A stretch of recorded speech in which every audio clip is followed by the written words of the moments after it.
A long-simmering rift between Speaker Paul Ryan and President Donald Trump's top Hill allies is starting to boil over as both sides fight over an effort to oust Deputy Attorney General Rod Rosenstein.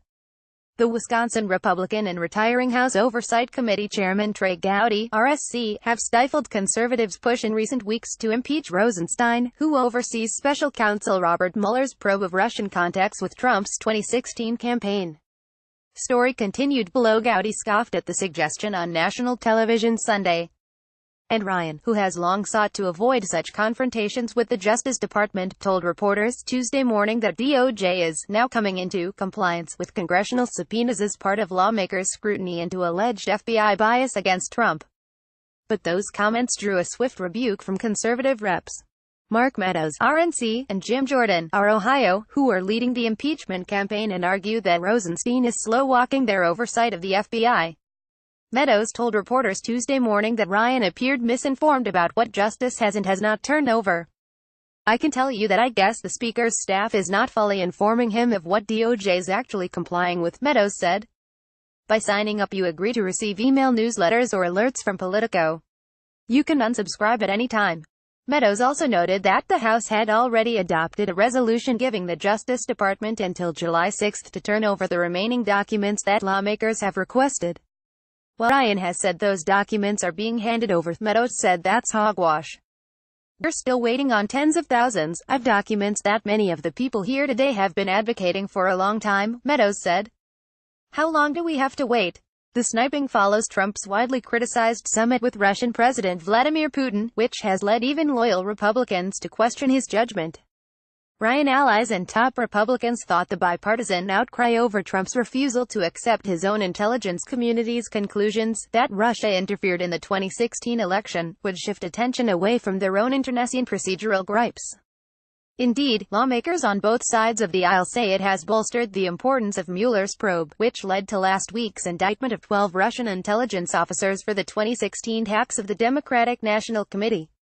But Trump's supporters on Capitol Hill are vowing to keep up the pressure on Rosenstein and are prepping an increasingly aggressive push against him for what they claim is his resistance to turning over documents connected to the FBI's Russia probe.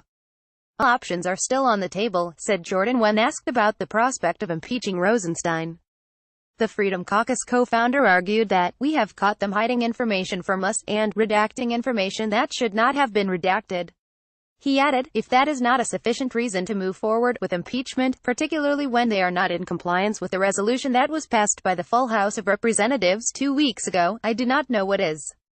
All options are still on the table. The conservative swipe at Ryan is the latest indication of a deepening split among House Republicans over their posture toward the Justice Department and FBI. Conservatives say Rosenstein is intentionally misleading them, and that he's protecting rogue FBI agents who were out to get Trump, including FBI counterintelligence agent Peter Strzok, who exchanged anti-Trump text messages. "Rosenstein is really helping destroy what used to be a great Justice Department, so something's got to be done," said Representative Louis Gohmert, R. Texas. Ryan's critiques are far more measured. He and Gowdy have been wary of attacks on law enforcement and federal agents they genuinely believe are trying to serve the country honorably. And they have viewed the dispute with DOJ as a technical compliance fight over documents, not an attempt at a cover-up. "We've had compliance issues with the DOJ, that just goes to the legislative branch conducting oversight of the executive branch," Ryan told reporters Tuesday. "Unfortunately, I had to get involved. It shouldn't have to take a speaker to get involved, but they are now coming into compliance and we're trying to close out those items." Democrats, and some Republicans, believe conservatives are only trying to hamper the ongoing Russia investigation, particularly as it becomes a greater threat to the president's inner circle. Leaders like Ryan and Gowdy have said over and over that Mueller should be left alone to do his job. Ryan insists that the Justice Department has begun to move in the right direction in complying with a pair of House subpoenas for documents connected to the investigation of contacts between Russians and Trump's 2016 campaign. Gowdy, a former federal prosecutor and a lead legal brain for the House GOP, would not comment on whether this was the case. But Gowdy has also frequently spoken about how pointless it is to hold executive officials in contempt because the Hill can't enforce subpoenas. And his scorn of the idea of impeaching Rosenstein was evident in the Sunday interview. "Impeach him for what?" Gowdy said on CBS Face the Nation when asked if he'd support the proposal. I've had my differences with Rod Rosenstein. But to impeach someone? No. I'm not convinced there is a movement. Asked about Gowdy's comments, Meadows said Gowdy and other skeptics may not have all the facts. Nobody understands more of what DOJ and FBI has not done than me. I promise you that, he said, noting that he has personally made over 150 inquiries to the Justice Department. Gowdy would support or wouldn't support is not necessarily indicative of the evidence that would be made available to him. Conservatives argue that impeachment isn't a stretch, particularly because the House adopted a resolution last month demanding access to a wide slate of documents that had been subpoenaed by the House Intelligence Committee and the House Judiciary Committee.